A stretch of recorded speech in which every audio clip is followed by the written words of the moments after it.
Hello everyone, welcome to Highways and Hilltops with Charlie and Jody. This week we'll cover episode 15, Baylie Goes to France, part 2. Yeah, so if you were with us in episode 14, you got to follow Baylie as she took her first international trip to Pornichet, France. And we walked around the little town of Pornichet with her, got to see the beach, talked about some great eats, and some interesting eats like French-style McDonald's. And now she and her coworkers have hopped the speed train to Paris.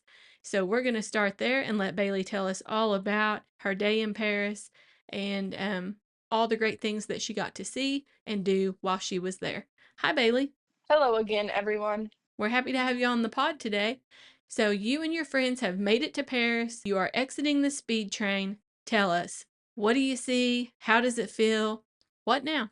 Yeah, so upon exiting the speed train, we noticed a lot of things about the train station. One being it was very, very busy. And two, there was a lot of things that, you're used to seeing, like a lot of places to eat and a lot of things to look at, honestly. Um, One thing I did notice that was a little peculiar and a little different than here in the States is their public restrooms, quote unquote, required a euro for use. Ooh. So that is one thing to note if you are using the train stations, particularly the Gare Montparnasse in Paris. Yeah, that is interesting, especially if you don't have a euro with you to pay to go potty. Yes, so if you're going and you anticipate the need to use public restrooms, then it is very helpful to have euros on hand. Note to self, keep plenty of euros in your pocket because, when you get to a certain age, you don't pass a lot of restrooms, so I need a pocket full of euros. Got it. That is one thing to note too, is how do you get euros? I know that my coworkers came very prepared. They ended up going to their bank before they left and exchanging US dollars into euros. I was a little less with the forethought of that and ended up grabbing some euros at the airport in the international terminal. So that's one thing to consider as well before you travel to somewhere that just obviously doesn't use US dollars. Yeah, that's a really great tip for our listeners. So, noted, if you're going to France, make sure that you convert some of your money over to euros and also carry that potty money with you.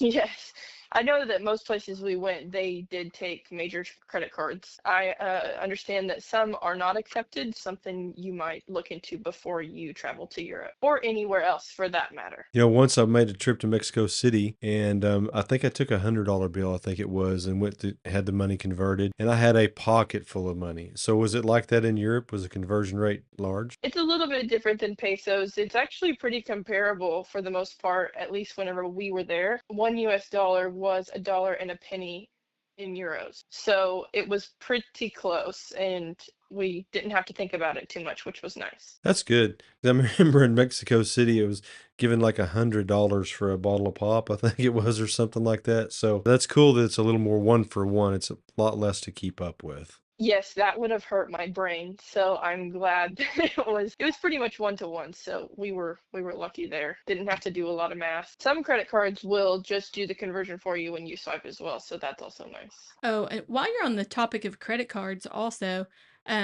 I'm guessing that you had to call your bank and let them know that you were going to travel internationally. Yes, because this was a work trip and utilization of corporate cards was pretty prevalent. We did let our bank know that we were out of the country just so we wouldn't have any blunders. Yeah, it would be bad if you got all the way over there and then your credit card or whatever you were using wouldn't work. That happened to you one time, remember when you were traveling for work and you were like in Washington State or somewhere? Yeah, absolutely. The first thing you find out is they've turned your card off for fraud because you're traveling outside an area you would normally travel, and they watch for that stuff. All right, so you've made it to Paris. Those are some interesting things that I think all of the travelers need to know, me included, because goodness gracious, you know how you had to hold my hand when we went to the Dominican.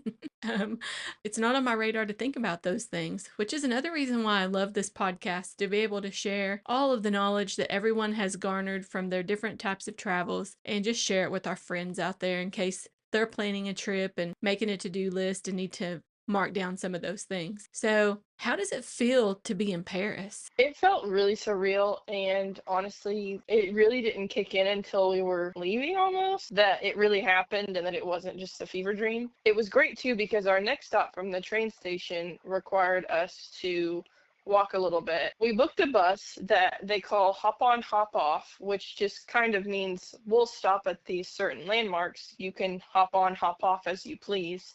It kind of looks like a double decker bus.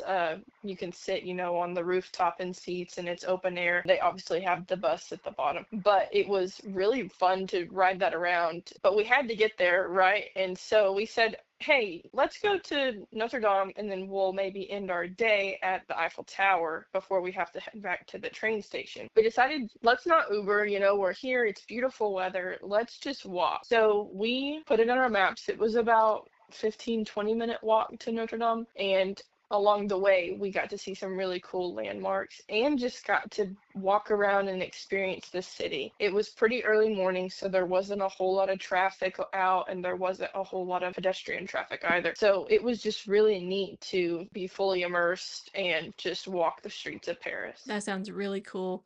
So, I have a question. On the hop on, hop off bus, so they pull up to a stop and let you off, and then that bus leaves. But at some point, you know another bus is coming. Is that how it works? Yes, so they had a website that would tell you what time and place that the next bus would be. And it was interactive as well. So it would show you where the other buses were along the way. And so the one that we chose, believe that there's multiple that you could book throughout the city, but the one that we chose had a stop. And we said, as long as we make it here, they run about every 5 to 10 minutes was the interval. So we weren't too worried about catching another bus. So you mentioned these were open air buses. Is this the same thing like you see on TV where you can sit up top and see the city from the top of the bus? Oh, yes. And we did sit at the very tippity top. Oh, fun. But before we get to that, there's some really cool stuff that we saw along our walk to the bus stop. All right, so tell us about that. What kind of sights did you see along your way from the train station to Notre Dame? So the first thing that we happened upon was the Jardin du Luxembourg. And again, referring to the last episode, please do not take my pronunciation very seriously. But the Jardin du Luxembourg is a huge park, essentially. I mean, it's a lot more than that, but it has over 100 statues, monuments, and fountains, and it's about 56.8 acres worth of public park. And it has this beautiful estate on it and this huge fountain, and we didn't really realize how big of a deal it was to walk through it until we got there, and it was just awesome. So, kind of like our Central Park in New York, maybe? Yeah, kind of famous like Central Park, and it was just beautiful. The grounds were in immaculate condition, and we walked through the park and we happened upon the estate that was there that's actually now owned by the French Senate, and I guess it was built in 1612 based on what I've read online, doing a little research on it, and it is started with the estate and just kind of sprawled out from there. And this is where like the French Senate meets for meetings and things of that nature from what I understand. And it is just immaculate. It has beautiful flowers, beautiful green grass, and huge fountains, monuments, like you name it, it's there. It's really, really awesome park to walk through. And I'm really glad that we got to go through it because it honestly wasn't on my radar in the beginning. Yeah, you got to love those beautiful surprises that you happen upon. Yes. Some of my pictures too, they'll be on the website. They have captions, kind of based on what we saw. We saw a multitude of things. We saw the bronze replica of the Statue of Liberty. Beautiful community areas where people can play sports. There was people running and walking through the park. It was just honestly beautiful to see how many people were out and about enjoying the public spaces and just, utilizing all of the facilities the garden had to offer. Yeah, that sounds awesome. All right, so you happen on through the garden. Was there anything else you wanted to say about that? No, we walked all the way across it. It seemed like we saw just about all of it, which was amazing on our way to Notre Dame. And then we happened upon the Pantheon, which was in and of itself just immaculate architecture and just a beautiful building. And we decided to go inside and take a walk around and even bought tickets up to the observation deck area. That's really cool. Yes, it had a lot of monuments in it as well, a lot of statues, a lot of, canvases on the walls decorating coloring the walls to describe, different eras and things. It was built intending to be a church, but now it's a mausoleum, and it is just beautiful tapestries, beautiful artwork, and it has a dome structure at the top, and the dome is beautiful, and you walk almost up to it, and it's about 276 steps up to the observation area. But you can see all of Paris. You can see the Eiffel Tower. You can see Notre Dame. These pictures are up there as well. If you kind of zoom into the one for Notre Dame, you can see the scaffolding around it from the reconstruction after the fire. But that's it right there in the picture, and it is just the most beautiful view of Paris. This kind of looks like some architecture you might see in Washington, D.C. or something. The big columns, pretty neat looking. Yes, I believe it was modeled after kind of a Roman vibe, Roman architecture being kind of the inspiration for the dome specifically. It's really cool. I highly recommend walking around it. You could even tour the crypt from what I understand if you wanted to. We chose not to do that because we only had about 10 hours in Paris, so we were trying to make the most of those hours that we did have there. We forget about that. This is like a day trip, right? So you're getting to see all of this stuff in a 10-hour day. So that's pretty cool. Yes, and honestly, I want to go back because, I mean, I can't say that enough. I tell everybody that I want to go back because there's so much I didn't get to do and see and really take time sitting and absorbing just the information, the history. It's just such a rich city full of all kinds of beautiful things to learn about, to see, to enamor over, because it's hard to believe that it exists and that it's actually real in front of you. But it was awesome. Yeah, work trips introduce you to a lot of things that you end up wanting to go back and do it right with on a proper vacation, right? Yes. A quick search of the Pantheon does reveal that it's 235 years old, so that's pretty rich for history of France. It also says that it's important because it houses the remains of France's most celebrated figures, so it actually is a tomb. Yes, it's a legitimate crypt, and people are laid to rest there. And you're right; they are very prominent figures in French history, especially I believe it's politicians and a bunch of different public figures. Well, the architecture is amazing. For sure. Upon leaving the Pantheon, we were still on our way to our hop on, hop off stop at Notre Dame, and it was just a short walk. I had some photos just of the streets and flower shops and different things that I came across in the city. But it was sad seeing Notre Dame in its condition. The devastating fire in 2019 that happened to the cathedral area was pretty prominent then. They were working on reconstructing and restoring it to its former glory, and it looks like it's open to the public now. It's reopened, and so I am dying to go back and tour the cathedral area. We chose to just kind of walk around and pay our respects and then move on because, again, 10-hour limited time, and we knew we couldn't really tour it to its full magnitude, so we said let's save that for later, and we got on our hop on hop off bus. Yeah, me and your mom always like to say the second trip's the best. So you almost can never plan anything to see everything. So that's cool that you have plans to go back and you love that area and you get to see the rest of it. Maybe on a family vacation, huh? Yes, for sure, that would be fun, a European little family vacation. Finishing up Notre Dame, what's next? Yeah, so we got on the bus. We had to wait a little bit for our little tour bus to pop up. We got on, we sat at the top, little open air, little tour. They had some little handheld devices that you could listen to, like an audio recording of tells you a little bit about your surroundings and things.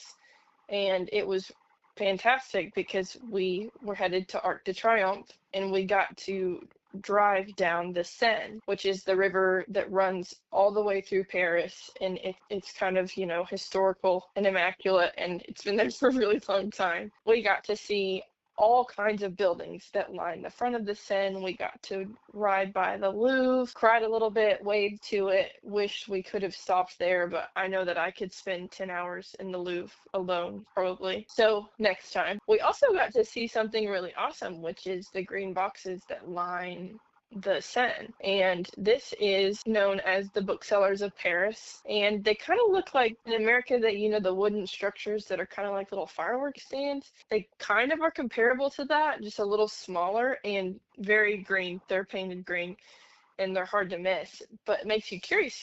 So I listened to the audio recording of the tour that our hop on hop off bus offered, but I also did some Googling on it, and they've been there for over 500 years, it seems, and they are just booksellers that sell, art. They sell books, they sell comics, they sell all kinds of stuff. Just kind of some retailers that line the Seine.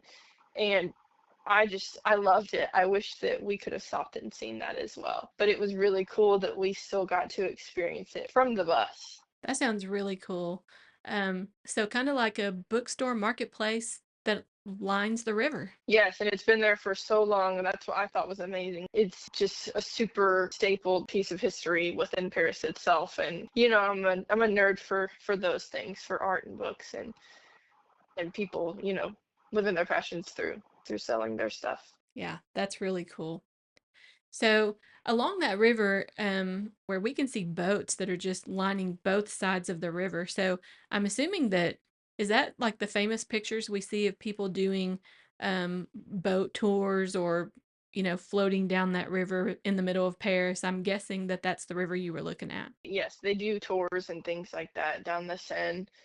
But yeah, it's very populated. There are all kinds of boats in the photo. You can see them. And we got to cross the Seine from one side to the other. And in one of my photos, you can see the Eiffel Tower on one side.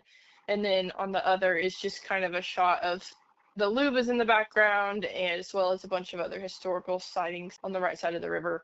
And you may be able to see the green boxes a little bit, but it's just really, really cool river. So you're crossing the Seine River, you're on the hop on, hop off bus, and you're headed to the Arc de Triomphe. I read that this was commissioned by Napoleon Bonaparte in 1806. So this is obviously a very, very old style architecture monument that stands there in France.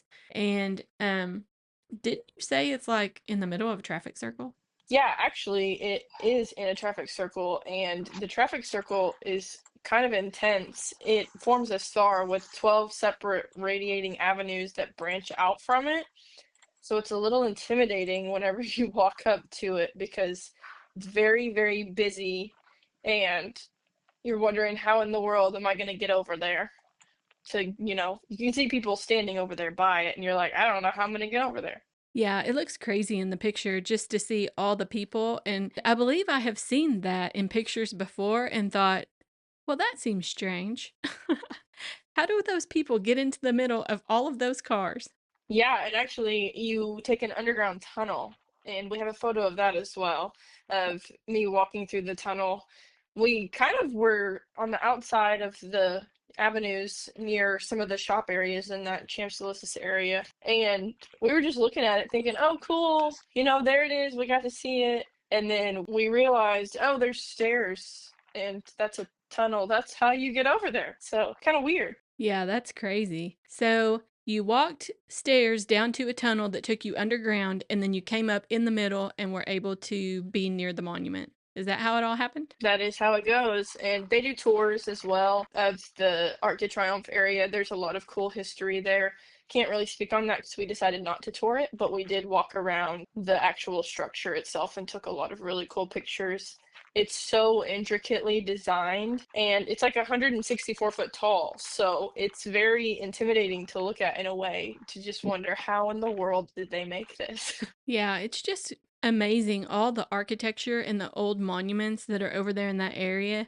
I bet it did feel like you were kind of going back in time a bit. Yes, and Paris is funny too because I feel like it's very modernized in a way. I feel like it's such a busy city that things are constantly evolving, but then you see those specific monuments and buildings and just the architectural magnificence that they have in the city, and you just wonder. It's a cool feeling of being surrounded by modern aspects while also being in a city with so much history. That's really cool. All right, so after the Arc de Triomphe, what next? You've got me hanging on every thread. After the Arc de Triomphe, we decided we were going to grab a bite to eat. So we start walking through this area called the Champs-Élysées area, I believe, and I'm probably saying that very bad. But there was quite a few options for restaurants and things in that area, and so we picked a little cafe that had, a building structure, but they also had this really fun street patio situation, and that seemed like kind of a typical may have been a tourist trap, but also just kind of fun to sit on the street in Paris and eat lunch. So we had French onion soup and we had a great lunch. And then after that, we decided we were going to get some desserts. We took advantage of the opportunities that were around us and, tried to make the most of it. So I had a great time. You know, I love a good macaron. Mm-hmm. After we had lunch, we decided we were going to start walking toward this museum that one of my coworkers had high on his points of interest. And so we started walking that way. We walked for a good 30-ish minutes, and in that time, we ran across some really beautiful shops. And French pharmacies are fantastic. Any skincare, any of that, I made sure to make that a priority on my list to go to multiple French pharmacies. And we got to do a little bit of shopping. So, how was the shopping in Paris? It was really awesome. With the limited time that we did have, we tried to at least just go see some of the structures. One of the ones that really stood out was the Galerie Lafayette Haussmann, and it is like a 750,000 square foot, according to their website. Just magnificent shopping mall. And we ended up kind of, seeing that, and this mall is literally so beautiful. The ceiling is insane. It has beautiful glass elevators, and there's a very rich history with this mall in it of itself. So just being there was incredible. They have so many shops to choose from, and I could have spent all day in there. That sounds like a lot of fun. Yeah, for sure. After we left there, we decided we were just going to take an Uber over to the Pinball Museum, which was our point of interest to stop at to see. They have over 100 pinball machines according to their website. But we got there, and unfortunately, the owner had passed away, and they were by appointment only. So we did not get to enjoy the Pinball Museum. Oh, that stinks because that sounds like a whole heap of fun. Oh, yeah, we were very excited about it, but it kind of worked out because all of our timing, we ended up having to wait a bit of time for an Uber over to our next point of interest, which was the Eiffel Tower. It took us a while. We ended up canceling and having to resubmit for an Uber and finally got in one. And that experience ended up being pretty interesting, Ubering in Paris. It was pretty busy just in general, I would say, as far as pedestrian traffic and vehicle traffic. So it's a lot of people on bikes as well. So, you mentioned your next point of interest was the Eiffel Tower. How was that? The Eiffel Tower was awesome. I know that in photos you see online, you see this beautiful lawn, and that was not entirely our experience. The lawn was actually bare. I don't know if they were preparing for the Olympics that were coming up or what, but there was quite a bit of construction barriers up and things like that too. We still got some beautiful views and were able to take some really great photos of the Eiffel Tower itself. But it was definitely larger than it seems in photos, I would say. I do remember seeing one of the pictures that was a selfie of you, and the Eiffel Tower was over your shoulder. Where was that from? Yeah, that was at the Pantheon from the observation deck, and it's funny because it kind of towers over the whole city because it's very tall, and it's really cool that you can see it from there too. So, you got to see it from afar, from a big elevated perspective, and then you got to see it from basically standing below it or close to it, right? Yes, it was really awesome to get multiple vantage points of the Eiffel Tower itself. We really wanted to see it with its twinkle lights turned on, but that just wasn't in the timing for this trip. So we soaked it all in as much as we could, and then we were having to head back to the train station. Wow, what an amazing day in Paris. How many hours were you actually there? Yeah, it was roughly 10 hours, give or take, and we walked so many steps. Walked about 10.5 miles, about 22,000 steps, almost 23,000 steps, and I would do it all over again. It was really awesome. That sounds like an amazing way to spend a Saturday in France on a work trip. Oh yeah. On the way back, we just had a little bit of time in the train station before our train left. So thankfully, we timed everything really great. We had, a bite. We had lunch in Paris, and then we had a bite to eat in the train station before we left. And then we took the speed train back to Nantes, and then did another train swap and took that pedestrian train back to Pornichet. Wow, I bet you guys were worn smooth out. Oh yes, walking back to the hotel after arriving in Pornichet was very silent. It was a very silent walk back to the hotel. We were all very tired, and we slept in the next day on Sunday. Were you able to sleep on the train on the way back? A little bit. I think I was in and out, but I was also very just kind of jacked from being in Paris, and it was a really cool day. So it was fun to sit and show photos and kind of relive from other people's perspectives on things that they love to see and things of that nature. So we did quite a bit of reminiscing on the way back to Pornichet. All right. Well, do you have any closing thoughts about your trip to France? I think the only thing that I would add that we have yet to cover would be that the Google Translate app was awesome on this trip. And I have a picture on the website of a menu that it translated from a picture. So you are able to use the camera feature on your phone and take a photo, and it will translate the words for you.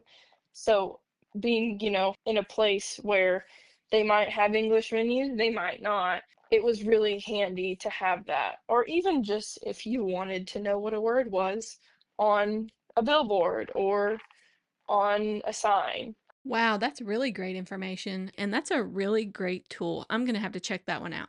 Oh yeah, for sure. Even for like the tapestries and the Pantheon, I was taking pictures of the Latin and having it translated to English too. So it will detect what language it's trying to translate from to whatever language you want it to be, and it will do that for you real time.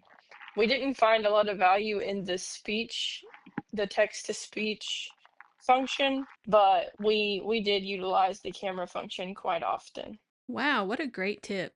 Thanks for coming on the podcast, Baylie. We've really enjoyed this time just sitting and chatting with you and hearing all the details about your trip to France that you would think we already knew since we're your parents, but the podcast gives us an opportunity to actually sit down and focus and hear the entire story. And so it's been so much fun just hearing your experience and getting to feel like we were going along on the trip with you. And I bet our listeners are loving it too. So thank you for taking us to France. Well, thank you for your time. I hope that y'all have enjoyed a little snippet of my European adventures. Oh, yes, for sure. Well, don't worry. We're probably going to have Baylie back. She travels a lot for work. She travels some for play as well. And we've got a couple of other trips that we want to have her on to talk about. But for now, I think that's probably going to wrap us up. That's going to do it for this episode of Highways and Hilltops. Yeah, be sure and join us next week for episode 16 when we run down the rabbit trail of RV selection with What's Your Favorite Rig? And we're going to talk about the different rigs that we've had throughout history and how we arrived at buying the Brinkley that we're traveling in now. And we're going to do some tests while we're gone on our trip. We think we know right now what we've made a good decision, but we're going to do a little testing while we're gone. Don't forget, we're going to be running about 5,000 miles. So this will be a good shakedown test for this rig, and we'll be able to report back to you guys what we find. And we'll be able to take some videos and pictures along the way, and hopefully we'll have some really good ones for this next trip. Yeah, I hope so too. Remember, by the time you're hearing this, we are deep into our 2025 summer road trip. So hopefully you're enjoying what we're sharing out on our social media platforms. If you're not already doing so, be sure you go follow us on Facebook at Highways and Hilltops, Instagram at Jody Charlie Keith, and you can check out our website for all of our previous episodes at www.highwaysandhilltops.com. Well, friends, we are out and about gallivanting around the United States, seeing some things that we've never seen before. So we hope that you guys are doing the same or getting to plan a great trip this summer, or if not, that you're having fun tagging along with us. Until next time, we hope you get to go explore something fun this week.